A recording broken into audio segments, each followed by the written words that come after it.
नमस्कार भाइयों। ये वीडियो आपकी पढ़ाई से रिलेटेड बिल्कुल नहीं है। कुछ को ऐसा लगेगा कि ये मैंने व्यूज़ इकट्ठा करने के लिए, सब्सक्राइबर बढ़ाने के लिए वीडियो बनाई है। बिल्कुल नहीं।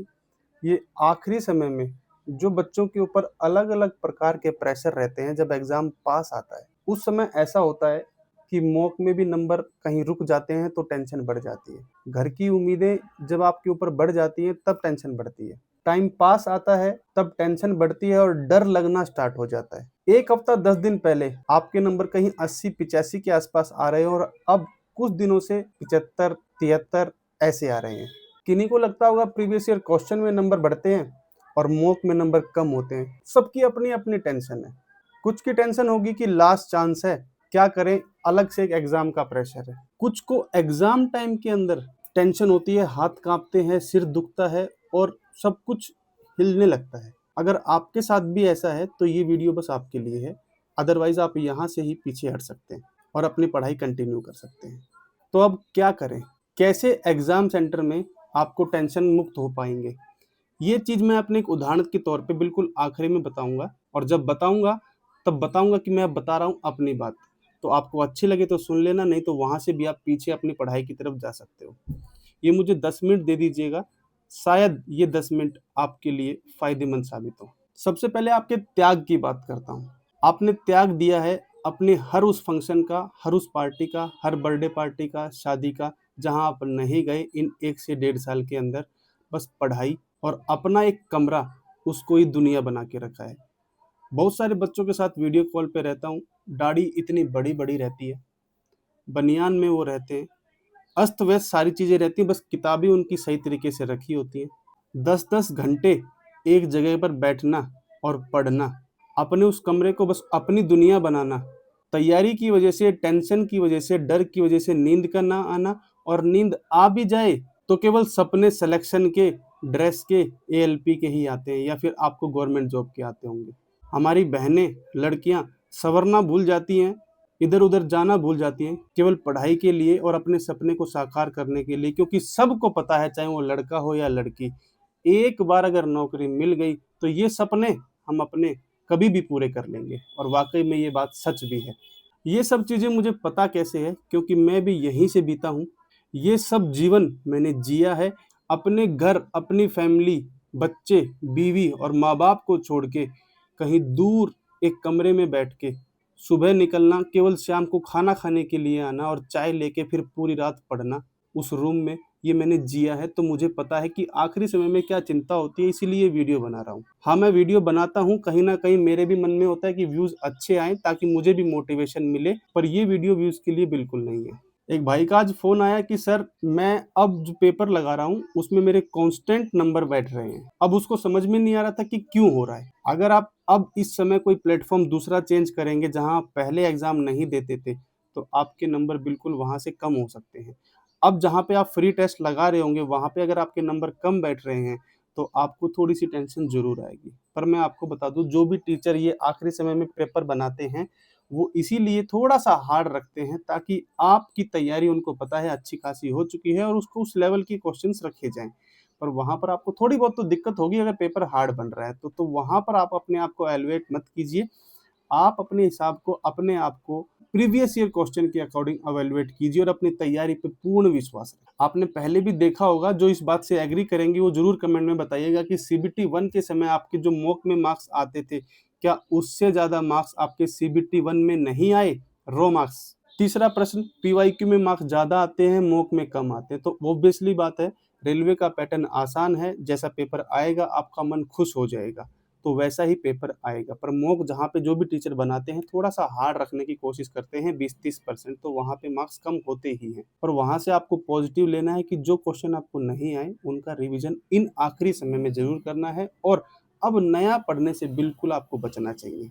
जो पढ़ लिया, जो रिवीज़न करना है वो पढ़िए, जो पिछली बार आपने एक टाइम तक पढ़ा है, उसका रिवीज़न कीजिए। अब बात रही डर लग रहा है, टेंशन बढ़ रही है जैसे-जैसे पास आ रहा है, ट्रेड में मार्क्स थोड़े से कम हो रहे हैं। तो भाइयों, अगर आपके ट्रेड में पासिंग मार्क्स के आसपास आते हैं, तो बिल्कुल आपको अभी भी आखिरी समय में इम्पोर्टेंट चैप्टर पढ़ के उनके चैप्टर वाइज़ क्वेश्चन करने की ज़रूरत है। अगर आपके ट्रेड में 35, 30, 35, 40 के आसपास आते, तो चिंता करने की आवश्यकता नहीं है, आप आराम से पास हो जाएँगे। बात रही एग्ज़ाम सेंटर की, तो एग्ज़ाम सेंटर में केवल 2 चीज़ों पे भरोसा करना, सारी टेंशन मुक्त हो जाएगी आपकी। ये मेरा पर्सनल एक्सपीरियंस है, मैं 2-3 बार बच्चों के साथ वीडियो कॉल पे, हमारा टेलीग्राम जिसमें बच्चे जुड़े हुए हैं, करीबन 2500 2600 के आस-पास बच्चे उसमें हो गए हैं, आप भी जुड़ सकते हैं। ऐसी छोटी-छोटी चीज़ें और वीडियो कॉल के थ्रू मैं बातें वहाँ पे करता भी रहता हूँ, फ्री का है, बिल्कुल आप जुड़ सकते हैं। आपको अच्छी से अच्छी गाइडलाइन दी जाएगी, जो नहीं पता होगा वो बताया जाएगा, नहीं पता है आप कहीं और से पूछिए। तो जुड़ सकते हैं, लिंक डिस्क्रिप्शन में है, आपको कोई चिंता नहीं होगी। जो इम्पोर्टेंट चीज़ें हैं लास्ट टाइम में भी, वो भी शेयर की जाएँगी टिप्स के लिए और इम्पोर्टेंट टॉपिक्स हर ट्रेड के और बीएसईडी के। केवल 2 चीज़ों पे ध्यान देना है आखिरी समय में जब आप एग्ज़ाम सेंटर में अपनी सीट पे बैठ जाएँ। सबसे पहले विश्वास रखिएगा अपने उस भगवान पे, अपने उस अल्लाह पे, आप जिसको भी मानते हैं उसके ऊपर कि भगवान मैं इस सीट पे बैठा हूँ, अभी उठूँगा, ये 150 मिनट ये आपकी हैं, आप जो चाहो, जैसा चाहो, मेरे भाग्य में जो लिखा है, वो आप बनाएँगे।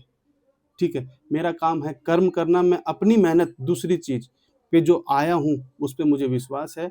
बस अच्छा हो या बुरा, आपने जो लिखा है वो आप निर्धारित करेंगे। इन 2 चीज़ों पे आपने विश्वास किया, आप अपनी मेहनत के ऊपर जाइए, अपने भगवान के ऊपर जाइए, कोई रोक नहीं पाएगा। बस ये सोचिए कि जो भगवान ने लिखा है वो मुझे मिलेगा और मेरी मेहनत जो मैंने की है वो मुझे मिलेगा। अब ये एक्सपीरियंस मेरे साथ हुआ है इसीलिए मैं बता रहा हूँ। जो इंटरेस्टेड नहीं है अभी मेरी कहानी सुनने में वो बिल्कुल यहाँ से जा सकते हैं। पर वाक़ई में एक बहुत ही तगड़ी कहानी है।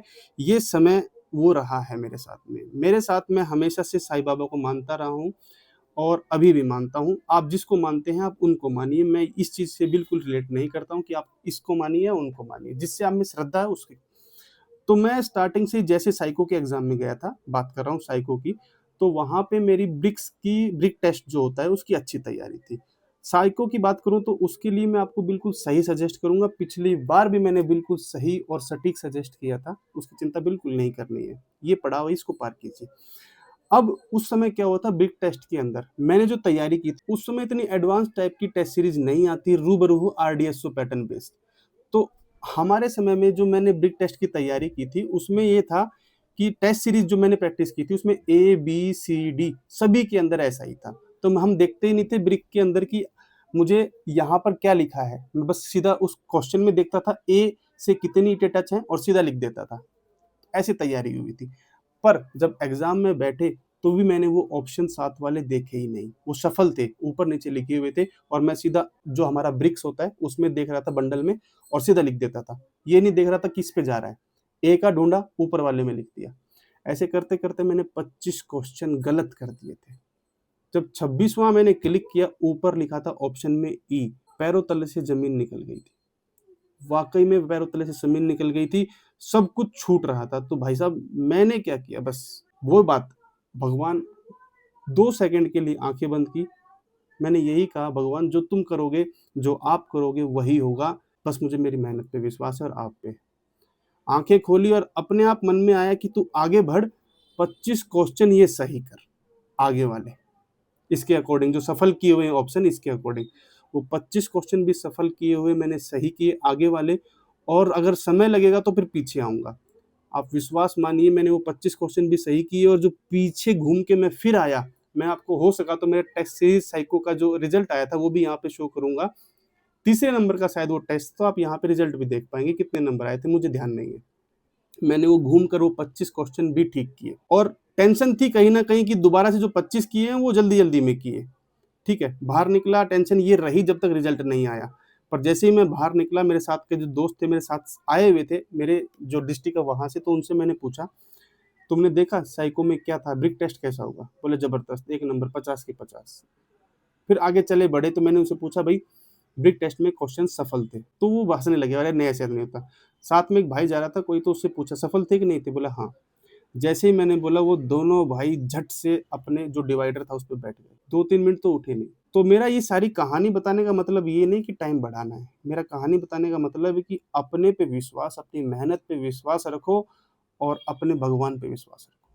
सफल हो जाओगे, टेंशन किसी प्रकार की लेने की ज़रूरत नहीं है, चाहे आपका आखिरी समय हो, आखिरी अटेम्प्ट हो, ओवरेज हो रहे हो, टेंशन आ रही है, तैयारी थोड़ी कम है, बस अपनी मेहनत और भगवान।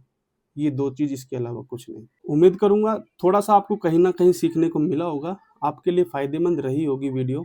तो आप इस पे इम्प्लीमेंट कीजिएगा। और अगर आपको अच्छा कुछ लगा तो एक कमेंट छोड़िएगा, अच्छा या बुरा जैसा भी आपको लगे वो कमेंट आपको ज़रूर ड्रॉप करना है, ताकि पता चले मुझे भी कि मैंने जो एक्सपीरियंस शेयर किया वो आपको कैसा लगा। आप तैयारी ईमानदारी से करते रहिए। लास्ट डे पे जो टिप्स रहेंगी मेरी 12-13 पॉइंट्स, वो ज़रूर सुनिएगा। बहुत फ़ायदेमंद जो मैंने इम्प्लीमेंट किया था वो मैं आपको बताऊँगा। चलिए तैयारी करते रहिए भाइयों, आखिरी समय है, बहुमूल्य समय है, छोड़िएगा मत इसको। जय हिंद, जय भारत, राम राम।